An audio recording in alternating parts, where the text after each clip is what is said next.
Discharge সার্টিফিকেটে উল্লেখ করা হয়নি নবজাতক শিশুর কোনো তথ্য, আবার ভুল করা হয়েছে ডিসচার্জের তারিখ, যে কারণে মৃত প্রসূতি শান্তনা রায় মাতব্বরের শিশু সন্তানের জন্ম সার্টিফিকেট বের করা নিয়ে সমস্যায় পড়েছে পরিবার।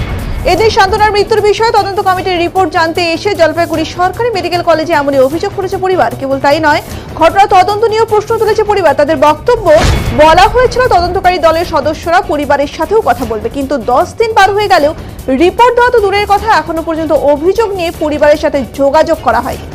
প্রসবের কারণে গত 29শে ডিসেম্বর জলপাইগুড়ি মেডিকেল কলেজের মাদার অ্যান্ড চাইল্ড হাবে পরিবারের পক্ষ থেকে ভর্তি করানো হয় শান্তনা রায় মাতব্বরকে। সেই দিনই রাতে সিজারে একটি পুত্র সন্তানের জন্ম দেয় শান্তনা। পরের দিনও শান্তনার শারীরিক অবস্থা খারাপ হতে শুরু করে। 2 জানুয়ারি রাতে কর্তব্যরত চিকিৎসক শান্তনা দেবীকে উত্তরবঙ্গ মেডিকেল কলেজে রেফার করেন। সেখানে তার অবস্থা আরও খারাপ হয়, শেষে ভেন্টিলেশনে দেওয়া হয়। দীর্ঘ 21 দিনের লড়াইয়ে গত 25শে জানুয়ারি মৃত্যু হয় তার। এদিন জলপাইগুড়ি সরকারি মেডিকেল কলেজের শান্তনা দেবীর পরিবারের সদস্য প্রভাত মাতব্বর জানান, তাদের সন্দেহ আছে চিকিৎসায় গাফিলতির কারণেই এই মৃত্যু হয়েছে, যে কারণে গত 20 তারিখ একটি অভিযোগ দায়ের করা হয় মেডিকেল কলেজের এমএসভিপির কাছে। অভিযোগ অনুসারে কলেজের পক্ষ থেকে 5 সদস্যের তদন্তকারী টিম তৈরি করে 7 দিনের মধ্যে তদন্তের রিপোর্ট দেওয়া হবে বলা হয়েছিল।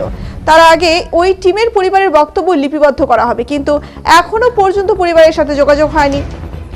প্রভাতবাবুর অভিযোগ, কেবল চিকিৎসা সংক্রান্ত বিষয় নয়, মেডিকেল কলেজ থেকে দেওয়া ডিসচার্জ সার্টিফিকেটে দায় সারা কাজ করেছে মেডিকেল কলেজ কর্তৃপক্ষ।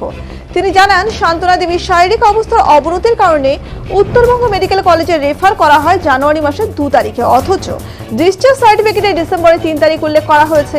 আবার সেখানে শিশু সন্তানের কথা উল্লেখ করা হয়নি, যে কারণে শিশু সন্তানের জন্ম সার্টিফিকেট বের করা নিয়ে সমস্যায় পড়তে হচ্ছে বলে জানান প্রভাত মাতব্বর।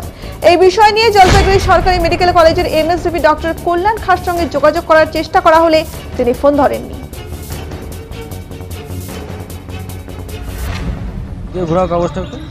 আমাদের বার্থ সার্টিফিকেটের যে আমাদের ছুটির জিনিসটা দিয়েছে আর কি, নথিটা দিয়েছে, সেই নথিটার মধ্যে যে আমাদের যে বাচ্চা জন্ম করেছে না তার কোনো ডিটেল আছে, না কোনো আর কি যে ওখানে ডেট যে তারিখ যে ঠিক থাকবে, তাও সে কোনো সেরকম কোনো তারিখ ঠারিখ কিছুই ঠিক নেই। আচ্ছা, কি দিয়েছে, কি দেওয়া আছে ডেট দেওয়া আছে 3 তারিখ 3 জানুয়ারির 1 আর 2024।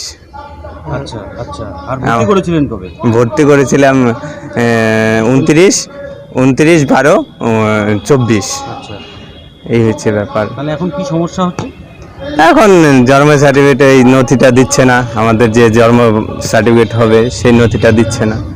তদন্ত না তদন্ত রিপোর্ট পাইনি, শুনে গেছে যে ওখান থেকে আর কি যে পোস্টমর্টমের রিপোর্ট ওটা দিবে, কিছুদিন পরে দিবে আর কি, একটা সময় যে প্রসেসিং হয় ওটা পরে দিবে।